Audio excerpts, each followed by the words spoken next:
So moving on to our next speaker. This is a friend of mine reading out Smily's speech for them since they're not available. Yeah, right. Whenever you're ready, speak into that. You're reading out this. Go on, posh Southern voice. Hello everyone, thanks for coming here to listen to our arguments tonight. The overall theme of my speech tonight is access, that the internet allows groups that would otherwise be separated to connect with like minds and loved ones across the globe.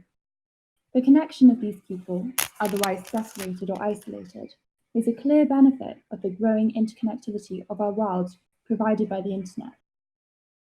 I will be looking at 3 examples to prove this point.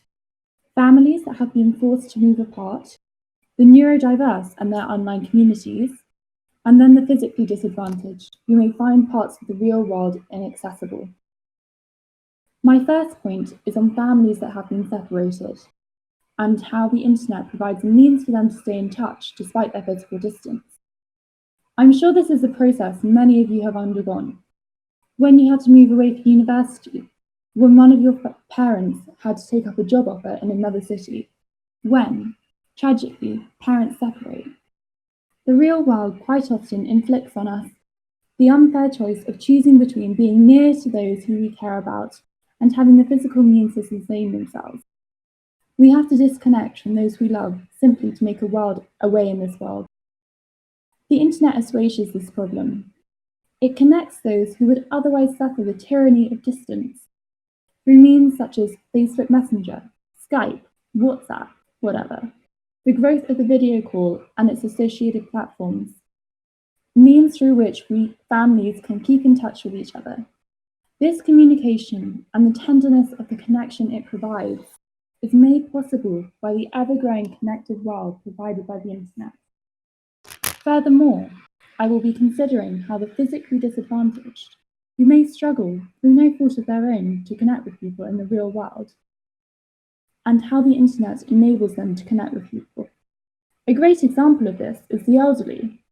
How many of you know an elderly relative whose significant other has passed away and spends a great deal of their time alone? The internet is a feasible means for these people to connect with others, when otherwise they would be cooped up at home alone. The growing interconnectivity of our world provided by the internet is a lifeline for those who would otherwise suffer from loneliness, from no fault of their own. In conclusion, it is clear that the real world separates some people unfairly. Vote to show that these people deserve to be connected. Thank you for listening. Thank you very much. Are there any questions? Or was the speech simply so good and so well illustrated that no one has any holes to pick at it? Don't be shy to ask questions, especially if you're new. It's a good way to get used to the idea of perhaps being a speaker in the future. So please do ask, even if it's a general question. Don't be shy. Aha! We have a brave soul. Ceylon. I've got a question. Do you think that do you think that families would be more likely to not separate and spread out if we didn't have the internet? I think that the evidence on this has kind of proved that point otherwise. So families have been moving and migrating since way before the rise of the internet. It's not like it's a new phenomenon.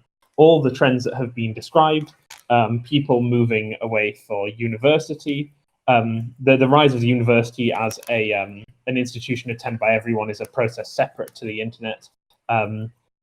People moving away for jobs, that's a trend that really kicked off in kind of the 18th, 19th century and has only become, more exacerbated by things like the rise of air travel and cheap flights and cheap gas, although ever less cheap gas now.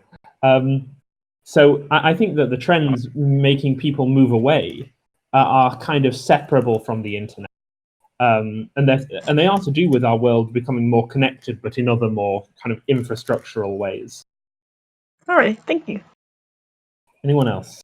I suppose I'll ask you one then. Go on. No. Can I ask one? I don't want to answer one. I just want to ask one. Okay, go on. I forgot my question. Southerners. What was it? Oh yeah. So you point out that the elderly could potentially benefit from the internet enabling connection with others. But how would you address the problem of many people who are of that age and in that age group who aren't actually very comfortable using technology? So even though this resource is available, they don't necessarily have the means to use it, the knowledge to use it. Well, I'd say look at the motion. We're not debating the current state, but the direction of travel. It's as it gets more and more connected, and as the world becomes more and more connected by the internet, and as more and more old people get comfortable with its use, more of them will be able to take up that service. If we want to promote that, we should be educating old people on how to use the internet, i.e., quite a lot of old people have a sort of a care worker or social worker who checks in on them. Their younger relatives, when they do go round, it should be more normal that one of the best things they can do for their elderly relatives is to get them a computer. Don't get them a TV to stick them in front of. Get them something they can interact with and that can connect to the internet, whether that be a laptop or a games console or whatever, something that stimulates their brain and enables them to connect with people online.